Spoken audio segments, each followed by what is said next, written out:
ফাহিম, ওই পাশে থেকে ছাদের থেকে মায়াগুলা চাই রয়েছে, তাদেরকে টাস্কি লাগানোর জন্য একটা র্যাপ গান গায়া শোনাও তো।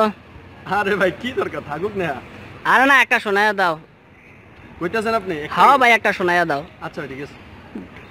কত ভালোবাসি আমি কি করে বোঝাই, কত স্বপ্ন দেখি আমি কি করে শোনাই, কেমনে বলি তোমায় শুধু মেয়েদের দিকে তাকালে হবে না, আমাদের দিকে একটু তাকাইও আরি। মনে পড়ে আজও আমার তোমার সেই মধুর হাসি, এসেছিলে আমার বুকে বেঁধেছিলে বাসা, দিয়েছিলে মন তুমি দেখেছিলে আশা, অজানা পথে তুমি আছো বহু দূরে, চোখ পেলে আমায় তুমি একা করে, ভুলতে পারবো না তোমায় আমি কখনো, ভালোবাসি তোমায় তুমি ফিরলে না এখনো, ভালোবাসি তোমায় তুমি ফেরোনি এখনো, ভুলতে পারবো না তোমায় আমি কখনো, হৃদয়ে তো ফেরস তুমি রং তুলিতে এঁকেছো, চোখের কোণে কেন তুমি কালো রাত দেখেছো, দেখে যাও তুমি সেই কালো রাতের ছায়া, মুছে যাও আজ তুমি সেই রাতের মায়া, সেই রাতের আকাশের মাঝে ছিল না তো চাঁদ, ছিলে না তুমি পাশে, ছিল বিষণ্ণ সে রাত, আমি কেঁদেছি তোমাকে ভেবে তুমি ফিরে এলে না, আকাশের কান্না ভেজা বৃষ্টি তবু থামলো না।